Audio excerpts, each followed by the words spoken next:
Selamat datang kembali di Rakyat Kapitalis episode ke-47 untuk Rakyat Kapitalis Reviews. Hari ini gue akan membahas mengenai saham LPCK. Apakah masih berpotensi naik ratusan persen setelah naik 58,11% sejak tahun lalu? Jangan lupa untuk like dan subscribe akun YouTube dari Rakyat Kapitalis sebelum gue mulai pembahasan mengenai saham LPCK atau Lipo Cikarang. Yang pertama, gue akan bahas dulu mengenai perjalanan dari Lipo Cikarang.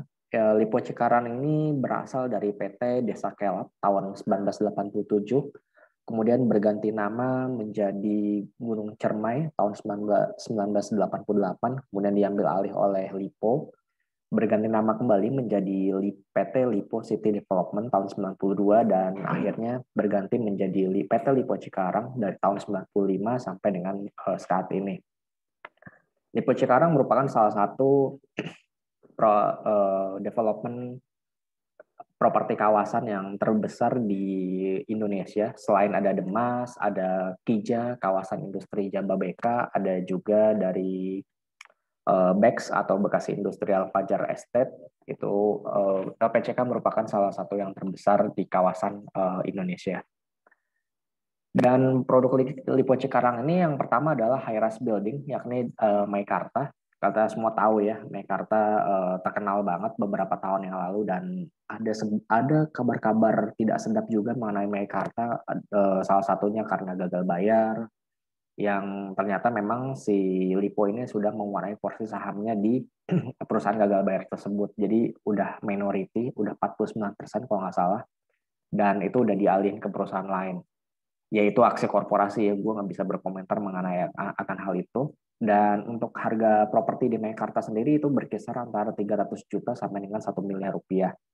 Kalau untuk masalah-masalah sih belum kedengaran lagi sampai detik ini sih. Mungkin PKPU-nya udah selesai atau gimana. Gue belum terlalu update untuk yang berita itu. Tapi kalau dari segi prospek dari Meikarta ini ke depannya sebenarnya bagus ya. Rencana itu kan MRT akan ada sekitar puluhan koridor ya, dan salah satunya itu ada koridor dari timur ke barat, dan salah satunya ke arah Cikarang ini, dan ke barat itu adalah ke arah Balaraja. Jadi kalau misalnya infrastruktur dari MRT ini berjalan dengan lancar, maka properti yang terdapat di Meikarta dan di Balaraja ini tentu akan meningkat secara signifikan dengan kehadiran MRT. Tapi itu masih dalam jangka yang sangat panjang sekali, di mana penyatuan integrasi tersebut kira-kira baru bisa selesai di tahun 2035 mendatang, atau sekitar 14 tahun dari sekarang. Tapi 14 tahun itu bukan sesuatu hal yang lama kalau bagi industri properti. Karena kalau kita lihat aja, kawasan Alam Sutra, kemudian Bumi Serpong Daya, itu kan beberapa belas tahun yang lalu kan masih belum menjadi kota yang sangat dikdaya gitu. Tapi dalam belasan tahun kemudian kotanya menjadi kota yang mandiri, dan harga propertinya juga melambung gila-gilaan gitu. Gua nggak tahu juga apakah di Meikarta dan di Balaraja nanti setelah ada MRT itu harga propertinya akan melambung tinggi atau enggak, gue belum bisa tahu. Tapi kalau misalnya pertumbuhan ekonomi kita bisa membaik daripada saat ini, mungkin hal itu akan terjadi ke depannya. Dan perlu diperhatikan juga karena Meikarta ini dekat area 5 Lipo Cikarang, Millennium 2100, kemudian dari Jababeka juga dekat sini, ini Delta Mas, di sini ada Surya Cipta, ini dari SSIA ya. Jadi itu Meikarta yang paling dekat, dan di seberang itu ada kawasan industri Jababeka. Oh ya, dan jangan lupa juga ini ntar ada LRT sama ke Bandung, ada Bandara Kertajati ya. Cuman Bandara Kertajati ini masih sepi karena memang akses tolnya belum ada. Ya kalau misalnya pun nanti udah tolnya udah ada yang ke arah sana dan trafiknya sudah meningkat, mungkin Meikarta ini menjadi salah satu pilihan yang menarik bagi pilihan investor ataupun orang yang mau tinggal di sana. Dan produk yang kedua adalah landed house. Ini landed residential ya, landed waterfront. Waterfront ini harganya mulai dari 600 jutaan, di mana rata-rata ini udah mulai dibeli oleh orang-orang yang ada di sana. Dan harga 600 jutaan daerah Cikarang ya masih terhitung reasonable sih. Mungkin ada yang bisa lebih murah lagi kalau pengembang kecil ya. Cuman karena ini Lipo Cikarang, fasilitasnya udah ada di sana semua, jadi harganya bisa 600 juta. Gue sendiri belum tahu harga-harga properti yang di kisaran harga di Lipo Cikarang sekitarnya itu berapa, tapi yang jelas kalau untuk landed residential waterfront ini harganya sekitar 600 jutaan untuk tahun pertama ya. Dan yang ketiga adalah Delta Silicon Industrial Park. Ini juga ada di Lipo Cikarang Industries ya. Jadi dia memang di kisaran Lipo Cikarang, ini salah satu produknya Lipo Cikarang juga. Jadi dia ada apartemen atau high-rise building, ada landed house, dan ada kawasan industri. Jadi memang Lipo Cikarang ini semuanya dilengkapi di sana biar terintegrasi. Jadi kalau misalnya ada ekspatriat atau karyawan yang kerja di salah satu produknya Lipo Cikarang, yakni ada di misalnya dia kerja di area industri ini, dia bisa tinggal di landed house waterfront ataupun di high-rise building Meikarta. Itu harapannya di situ. Jadi dia kalau mau beli properti nggak jauh-jauh dari daerah Lipo Cikarang gitu. Nah, kemudian pendapatan LPCK dari mana aja sih? Pendapatan LPCK itu 70% dari residensial atau apartemen, kemudian 16% itu dari town management atau manajemen kotanya. Dia pasti ada pendapatan dari keamanan, kemudian fasilitas air, kemudian ada lagi dari sampah segala macam, itu masuk di town management.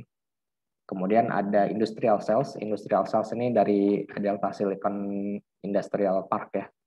Kemudian ada dari commercial lands dan shop house, ini ruko ya, penjualan ruko 4%-an, dan rental income itu sekitar 2%-an. Jadi memang 70% dari pendapatan LPCK ini berasal dari residensial atau rumah tapak dan apartemen. Dan kalau kita lihat kinerja dari LPCK ini dari segi aset sebenarnya luar biasa ya. Aset 3,8 triliun di 2013, sekarang udah 14 triliun. Kemudian equity-nya dari 1,8 triliun menjadi 10 triliun di 9 bulan pertama tahun 2020. Sebenarnya peningkatan ini sangat pesat banget, dan kalau kita bandingin sama market cap-nya si LPCK, itu market cap-nya sekitar 3,13 triliun aja gitu. Dan itu masih jauh banget dari equity-nya yang sebesar 10,8 triliun. Jadi kalau misalnya ada perusahaan yang memang udah overvalue banget itu, biasanya market cap-nya itu jauh lebih besar daripada equity-nya dia. Banyak yang kayak gitu tuh. Dan nggak sedikit yang perusahaan yang market cap itu jauh lebih besar daripada equity-nya dia. Dan kalau kita lihat di sini book value per share-nya dia, book value per share itu equity dibagi sama jumlah saham yang beredar atau outstanding shares-nya si APCK. Di tahun 2020 tuh book value per share-nya sekitar Rp4.000. Dan harga si LPCK ini sendiri sekarang di 1.170 ya, atau sekarang udah 1.200. Dan itu sekitar PBV-nya 0,29 kali untuk PBV-nya.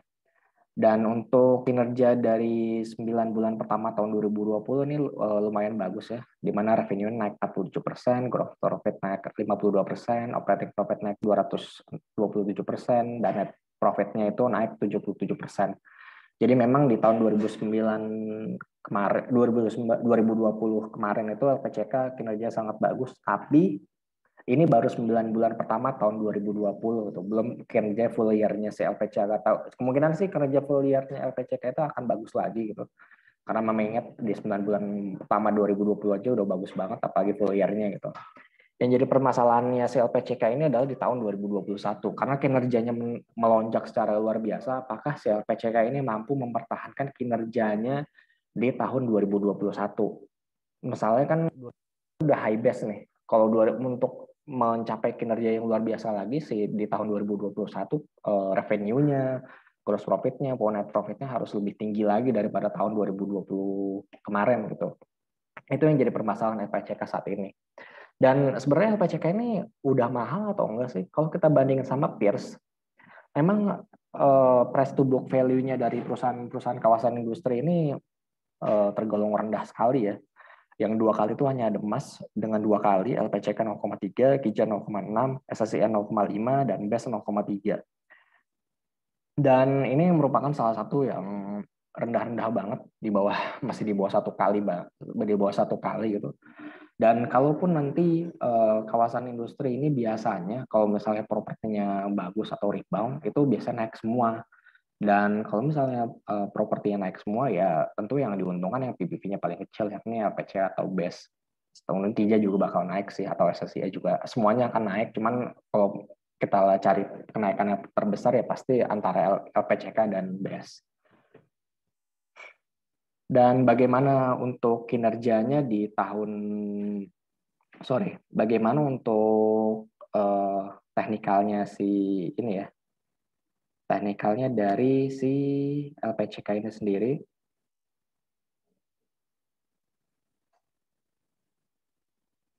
Mungkin gue nggak bisa tampilin ininya ya, si teknikalnya. Gue akan bahas mengenai LPCK-nya dari segi fundamentalnya aja.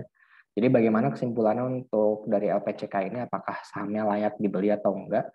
Menurut gue sih sahamnya layak dibeli karena masih BBV-nya masih di bawah 0,5 kali. Tapi yang perlu kalian perhatikan adalah nyawanya LPCK mungkin sampai bulan Mei atau Juni aja gitu. Soalnya pas dia merilis laporan kinerja kuartal pertama tahun 2021 yang kemungkinan itu high base, kalau misalnya kinerja turun, ya mau nggak mau jual aja sahamnya gitu. Karena memang itu pasti sahamnya akan turun luar biasa karena kenaikannya juga lumayan kan di tahun 2020 kemarin itu. Kalau LPCK masih membawakan kinerja yang baik di kuartal 1 tahun 2021, maka boleh dilayak untuk di hold untuk saham LPCK. Jadi saran gue untuk LPCK itu lihat kinerja. Untuk bagi yang belum sih beli sih ya sekarang boleh beli aja sih beli karena PBI masih 0,3 kali juga dan secara teknikal juga masih di bawah.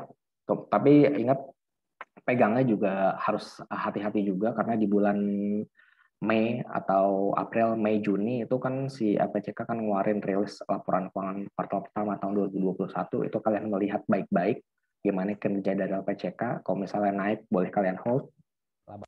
Kalau misalnya turun langsung jual aja dan cari untuk saham lain untuk LPCK. Baik, untuk itu dulu dari Kapitalis Reviews, gue Farhan, pamit undur diri dulu. Jangan lupa untuk like dan subscribe akun YouTube Kapitalis. Kita akan berjumpa kembali di Kapitalis Reviews episode berikutnya. Bye-bye.